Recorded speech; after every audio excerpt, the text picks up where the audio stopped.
अभी चल रहा है 2023 और आपके और हमारे देखते देखते ही जिंदगी में कितने बदलाव आ गए पता भी नहीं चला। आज भारत चाइना को पीछे छोड़ विश्व का सबसे ज़्यादा संख्या वाला देश बन चुका है। और टेक्नोलॉजी की बात करें तो एक वक्त था जब लोग बिना इलेक्ट्रिसिटी, बिना टीवी और बिना मोबाइल के रह लिया करते थे और दूर बैठे व्यक्ति से खत के जरिए वार्तालाप किया करते थे। समय बदला, लोग ब्लैक एंड व्हाइट टीवी और उसके बाद कलर टीवी देखने लगे। टेलीफोन आया, फिर कीपैड मोबाइल आया जिसमें बच्चे स्नैक वाला गेम खेलकर ही खुश हो लिया करते थे। लेकिन 2010 के बाद स्मार्टफोन लॉन्च होना शुरू हुए और तब से समय ऐसा बदला कि आज हम बिना इंटरनेट और स्मार्टफोन के रह ही नहीं सकते। आजकल व्हाट्सएप हमारी ज़रूरत बन चुका है, या यह कहें कि सोशल मीडिया के सभी सॉफ्टवेयर ने हमें चारों ओर से घेर लिया है। आज के समय में सोशल मीडिया को हम नहीं चला रहे, बल्कि सोशल मीडिया हम सबको चला रहा है। सोशल मीडिया ने मात्र 1 साल के बच्चे से लेकर बूढ़े व्यक्ति तक को अपना गुलाम बना लिया है। हम सब मोबाइल के इस हद तक गुलाम बन चुके हैं कि बाहर की दुनिया को महसूस करना ही भूल गए हैं। आप किसी भी उम्रदराज व्यक्ति से पूछना तो वो यही बोलेगा कि पहले कितनी शांति और सुकून की जिंदगी हुआ करती थी। जब से सोशल मीडिया आया है तब से लोग दिखावा भी ज़्यादा करने लगे हैं। एग्जाम्पल के लिए आज के मंदिरों और तीर्थ स्थलों को ही देख लो। यहाँ आपको 90% लोग सिर्फ सेल्फी और इंस्टाग्राम रील्स बनाते हुए ही दिखेंगे। यहाँ लोग सिर्फ दिखावे के लिए जाते हैं, न कि दिल से तीर्थ स्थान पर जाते हैं। 1947 से अब तक हमारा भारत और हम इंडियन लोग कितने बदल गए, आज इस वीडियो में हम यही देखने वाले। 1947 के बाद भारत ने एक नए सफर की शुरुआत की। उस समय भारत के शहर कैसे दिखते थे वो देखते हैं। दिल्ली कुछ ऐसा दिखता था, मुंबई ऐसा दिखता था, कोलकाता ऐसा, आगरा ऐसा, जम्मू कश्मीर ऐसा दिखता था। 1947 के वक्त भारत में बसें ऐसी हुआ करती थी और ट्रेन कुछ ऐसी दिखती थी। उस समय इस तरह की मोटरसाइकिल और साइकिलें हुआ करती थी। उस समय बैलगाड़ी का भी इस्तेमाल बहुत हुआ करता था। उस समय जनसंख्या केवल 33 करोड़ थी। उस समय मोटर गाड़ी कम हुआ करती थी, ट्रांसपोर्ट स्लो था, इंडस्ट्रीज डेवलप नहीं हुई थी। भारत में ज़्यादातर लोग ग्रामीण क्षेत्रों में रहा करते थे, शहरी इलाके इतने डेवलप नहीं थे, इसलिए उस वक्त पॉल्यूशन बहुत कम हुआ करता था। आज़ादी के बाद देश में सब जश्न मना रहे थे, सबके चेहरे पर आज़ादी की खुशी भी थी। तो एक तरफ देश के बंटवारे की वजह से हो रहे दंगे से सब परेशान भी थे। जैसे जैसे देश इन सबसे उभरा तो देश की सबसे बड़ी चुनौती थी देश को चलाना। देश को चलाने के लिए जरूरी था अपना खुद का संविधान बनाना। 1950 में भारत ने अपना खुद का संविधान बनाकर देश को आगे बढ़ाना शुरू किया। 1947 से 1990 तक भारत ने देश को मजबूत करने में लगा दिए। इस बीच भारत ने कई क्षेत्र में अपने आप को इम्प्रूव किया। आज़ादी के बाद से ही भारत ने हेवी इंडस्ट्रीज को डेवलप करना शुरू किया। इस वजह से भारत में स्टील अथॉरिटी इंडिया और भारत हेवी इलेक्ट्रिकल्स लिमिटेड की स्थापना हुई। इन इंडस्ट्रीज की वजह से देश की अर्थव्यवस्था को सुधारने का मौका मिला। 1947 के बाद बॉलीवुड की बात करें तो बॉलीवुड में सामाजिक मुद्दे और राष्ट्रीयता को प्रमुख रूप से उजागर किया गया। मेरे मरने से मरता है। एक बिरजू मर गया तो क्या हुआ?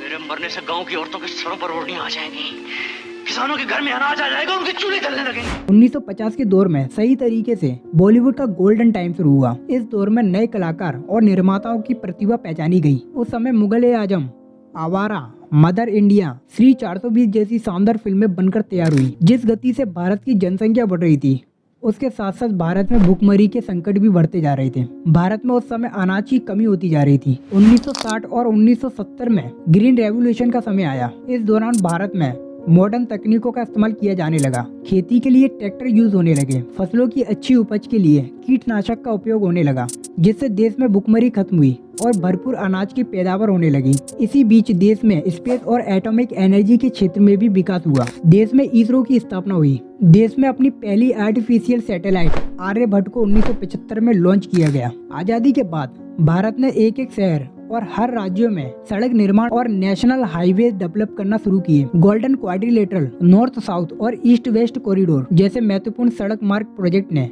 देश के अलग अलग भागों को एक साथ जोड़ने का मौका दिया। भारतीय सेना के लिए भी सड़क मार्गों का निर्माण करना जरूरी था, इसीलिए बॉर्डर रोड्स ऑर्गेनाइजेशन ने देश की सीमा पर सड़क निर्माण करना शुरू किया। आजादी के बाद भारत की प्रमुख इंफ्रास्ट्रक्चरल उपलब्धियों में से एक इंडियन रेलवे का भी विकास हुआ। रेल नेटवर्क ने देश के हर शहर को जोड़ने का काम किया। शुरुआत में भारत में ट्रेन को चलाने के लिए कोयला ही एक माध्यम था, लेकिन 1990 तक डीजल ट्रेन चलना शुरू हुई, जिससे रेल नेटवर्क और भी तेज हुआ। रेलवे ने भारत में रोजगार को भी बढ़ाया। रेलवेज में कई पोस्ट बनाई गई जिससे लोगों को रोजगार मिला, जैसे assistant loco pilot, senior section engineer, junior engineer, station master, assistant station master, railways protection force, technical और नॉन टेक्निकल पोस्ट बनाई गई। इसी दौर में एजुकेशन को भी ध्यान में रखते हुए भारत में आईआईटी, आईआईएम और सेंट्रल यूनिवर्सिटी जैसी संस्थाओं को शुरू किया गया। आज़ादी के बाद भारत ने स्पोर्ट्स में भी ध्यान देना शुरू किया। उस समय से भारत ने ओलंपिक और एशियंस गेम्स में अपने टैलेंट को दिखाना शुरू किया और भारत ने ओलंपिक गेम्स में हॉकी की बदौलत 3 बार गोल्ड मेडल जीते और रेसलिंग में कशावा दादा साहब यादव ने 1 बार गोल्ड मेडल जीता। अब बात करते हैं भारत के सबसे पसंदीदा खेल क्रिकेट की। आज़ादी के बाद 1952 में भारत ने अपनी पहली इंटरनेशनल क्रिकेट सीरीज खेली जिसमें इंग्लैंड उसके सामने थी और इसी दौर से ही भारत में क्रिकेट लोकप्रिय होने लगा और 1983 में भारत ने देश को पहला वर्ल्ड कप जिताकर इस खेल को और लोकप्रिय बना दिया। 1991 में विदेशी कंपनियों को भारत में आने का मौका मिला। इस वजह से भारत में आईटी और बीपीओ सेक्टर ने भारत में व्यापार करना शुरू किया और इन कंपनियों ने भारत में तेजी से अपनी पकड़ बना ली, जिससे भारत में लोगों को रोजगार के अवसर मिले। 1990 के बाद लोग एंटरटेनमेंट के लिए ब्लैक एंड व्हाइट टीवी देखा करते थे और उस पर एक ही चैनल दूरदर्शन आता था। एंटरटेनमेंट के लिए कुछ ही गिने चुने शो टीवी पर देखने को मिलते थे, जैसे महाभारत, शक्तिमान, रामायण। उस समय लोग ब्लैक एंड व्हाइट टीवी पर ही क्रिकेट देखा करते थे और जिनके पास टीवी नहीं होती थी वो क्रिकेट कमेंट्री को रेडियो पर सुना करते थे। 1990 के बाद कुछ मूवीज सुपरहिट रही, जैसे डीडीएलजे, कुछ कुछ होता है, करण अर्जुन, बॉर्डर, कौना प्यार है। सन 2000 के बाद कलर टीवी और कीपैड मोबाइल का दौर शुरू हुआ और उस समय 2G इंटरनेट का इस्तेमाल किया जाता था। 2010 से पहले मोबाइल को एंटरटेनमेंट के लिए यूज नहीं किया जाता था और ना ही उस दौर में किसी ने सोचा भी होगा कि आने वाले समय में मोबाइल में entertainment, information, high quality camera सब कुछ उपलब्ध होगा। 90s और 20s के बच्चे फिजिकली गेम्स खेलना पसंद करते थे, जैसे गली क्रिकेट, कंचा, लुका छुपी, कैरम, लूडो, चेस और मस्ती के लिए किसी की दरवाजे की घंटी बजाकर भाग जाना। 20s में वीडियो गेम्स भी खेला जाता था, जैसे सुपर मारियो, कॉन्ट्रा। 20s के बच्चों को Pokemon, power puff girls, Tom and Jerry, Doraemon, Ben 10 cartoon देखना पसंद था। 2006 और 2007 के लगभग LCD टीवी बाजार में आने शुरू हो चुकी थी।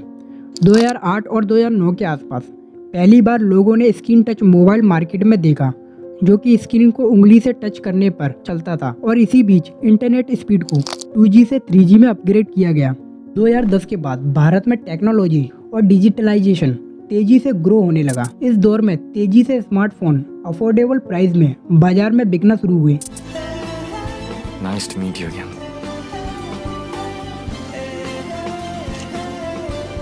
Oppo N1. Turn your life. जिससे हर कोई अब कीपैड मोबाइल की अपेक्षा स्मार्टफोन लेने में अपनी रुचि दिखाने लगे। इसी दौर में आधार कार्ड को आइडेंटिटी वेरिफिकेशन के लिए कंपलसरी कर दिया गया। 2010 के बाद इसरो स्पेस ने भी बहुत कुछ किया, जैसे मंगलयान को कम बजट में मंगल ग्रह पर भेजा गया। इसके अलावा चंद्रयान, चंद्रयान 2 और अब चंद्रयान 3 लॉन्च हुआ। क्रिकेट की बात करें तो 2011 में भारत ने दूसरी बार वर्ल्ड कप जीता था। इसके बाद भारत में मोदी जी की सरकार आई। मैं नरेंद्र दामोदर दास मोदी ईश्वर की शपथ लेता हूं और उसके बाद हर साल कुछ ना कुछ सरप्राइज मिलता ही गया। इनके समय में भारत में जियो की सिम आई। मुफ्त कॉल, मुफ्त SMS, मुफ्त रोमिंग का ऐसा तोहफा जिसने मोबाइल की दुनिया में कर दी सबसे बड़ी क्रांति। मोबाइल की दुनिया में रिलायंस की जियो क्रांति। Jio makes India the highest quality, lowest price data market in the world. जिसने डोकोमो, एयरसेल, वोडाफोन जैसी सिमों का अस्तित्व ही खत्म कर दिया और यहीं से स्मार्टफोन ने भारत के लोगों को गुलाम बनाना शुरू कर दिया।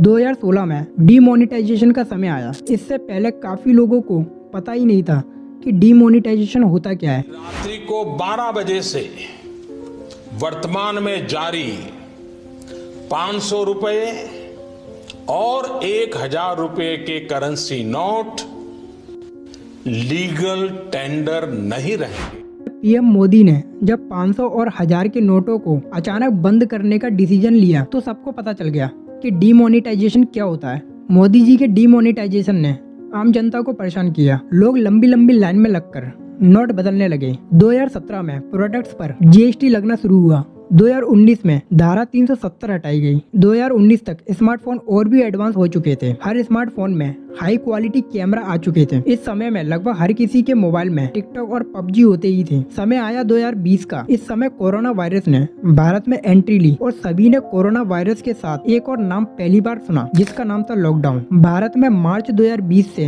लॉकडाउन लग गया। सब जगह मार्केट और घर के दरवाजे बंद कर दिए गए। लगभग 3 से 4 महीने तक सब लोग घर के अंदर बंद रहे। कोरोना थोड़ा थमा ही था कि 2021 में फिर कोरोना ने परेशान किया, लेकिन इस समय कोरोना से बचने के लिए तेजी से वैक्सीनेशन शुरू किया गया और अब चल रहा है 2023। 1947 से अब तक भारत में बहुत कुछ बदल चुका है। 1947 से अब तक भारत की पॉपुलेशन 4 गुना बढ़ चुकी है। ये दौर एडवांस हो चुका है। ये दौर आर्टिफिशियल इंटेलिजेंस का दौर है और आने वाले समय में एआई टेक्नोलॉजी भारत को और भी अलग और भी एडवांस बना देगी। आज की वीडियो में बस इतना ही। अगर आपको ये वीडियो पसंद आया हो तो इस वीडियो को जरूर लाइक करना और चैनल को सब्सक्राइब करके बेल आइकन को ऑन कर लेना।